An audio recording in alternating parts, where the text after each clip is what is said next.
Estamos de volta para mais uma série de 5 episódios da Escola Bíblica, aqui no Hope Channel e também na Rádio RCS. Já sabe que diariamente pode estar connosco nestes dois órgãos de comunicação, mas se não puder estar à hora que passa o programa, poderá depois ver no Facebook do Hope Channel e também da Rádio RCS.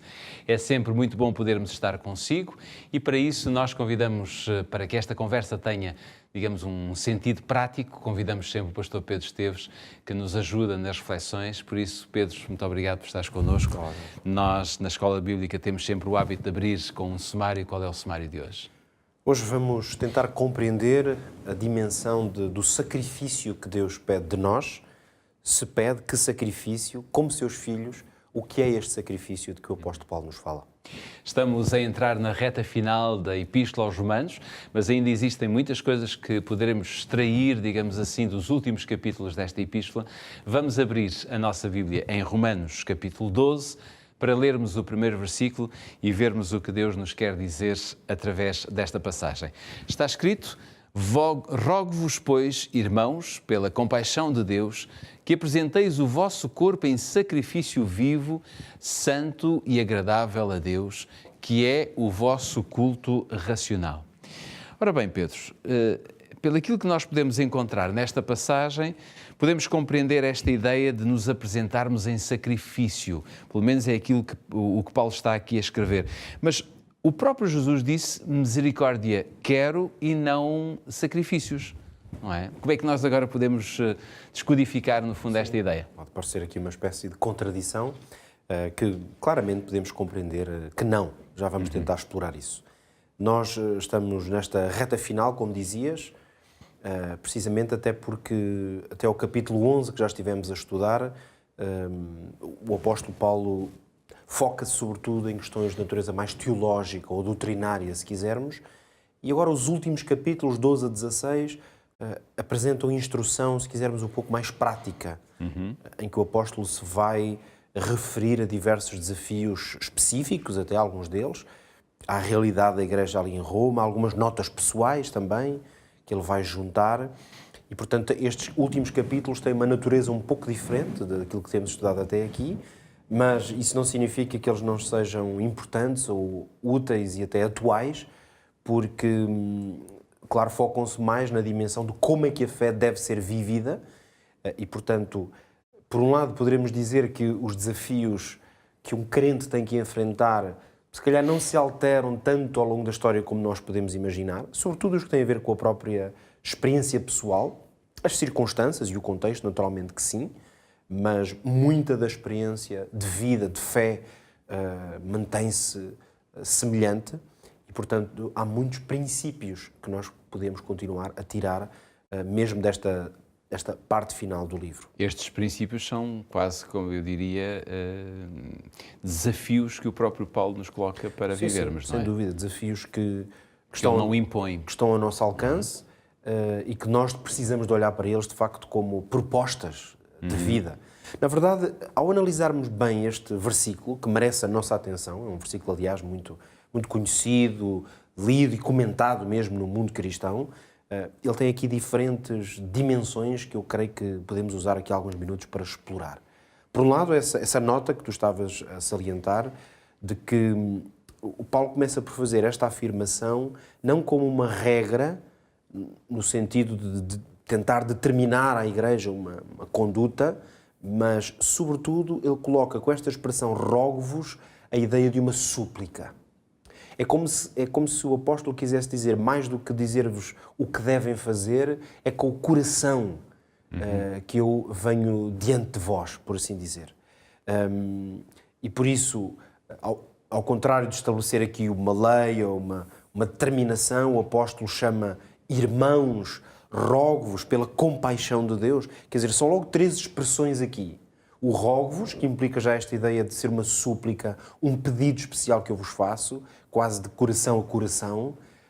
Por outro lado, chama-lhe irmãos, coisa que já fez durante a carta, mas vai fazê-lo aqui como que para reforçar esta ideia de que é neste contexto de fraternidade e depois ainda vai acrescentar pela compaixão de Deus. Quer dizer, se há alguma força, se há alguma razão para eu vos dizer isto, e vocês como igreja tentarem vivê-la é sobretudo pela compaixão de Deus.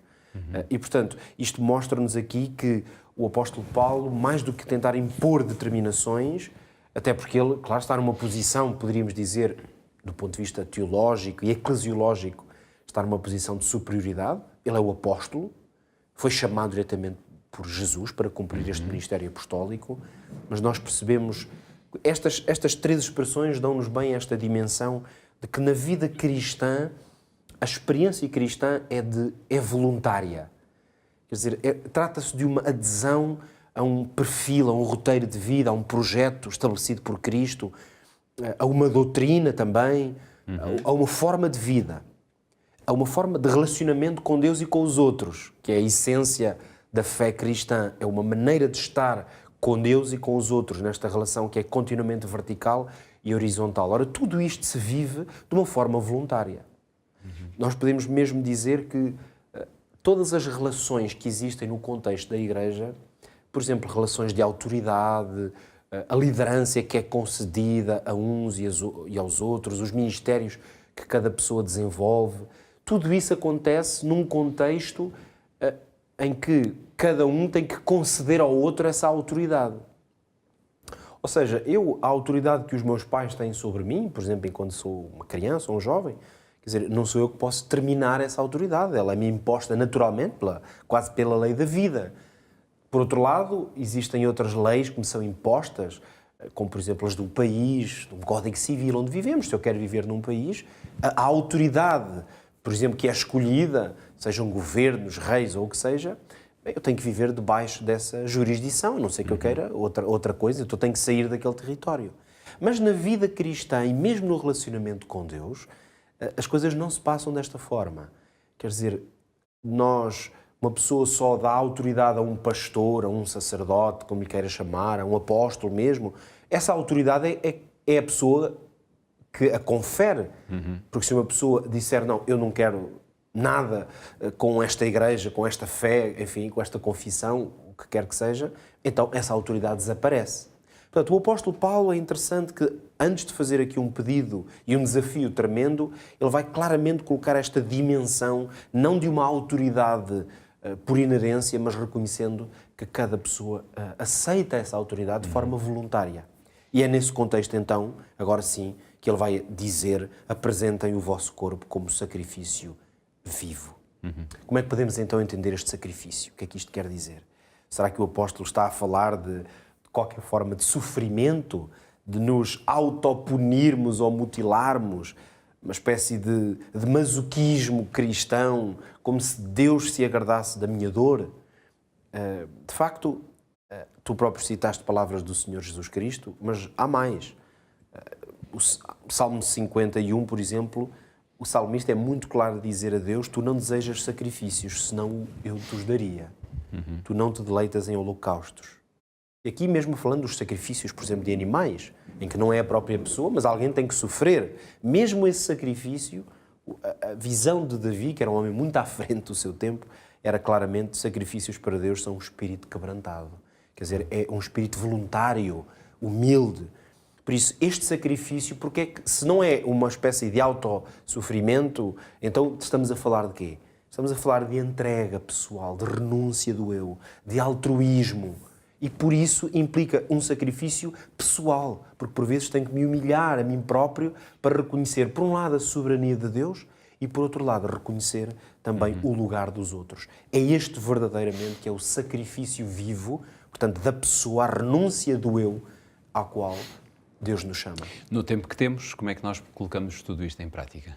Deus chama-nos a um culto racional, o que quer dizer que o Senhor pede de nós um serviço voluntário em tudo o que fazemos, mas que tenha o propósito de o adorar. E por isso o grande desafio que está diante de nós é tudo o que fazemos, dizemos, somos, ser numa lógica de adoração a Deus. Quer dizer, para que Deus seja honrado. E se fizermos isso, então o nosso culto, o nosso culto constante, o nosso serviço será honra, será glória ao nome de Deus, e então esse sim será um sacrifício que valerá a pena. Viva de uma forma, eu diria, mais imaculada e fiel possível, para que Deus realmente tenha o lugar que Ele pretende e que Ele deseja ter na sua vida. Quanto a nós, voltamos já no nosso próximo episódio para continuarmos a falar deste assunto tão pertinente para os nossos dias e para a nossa fé. Até lá.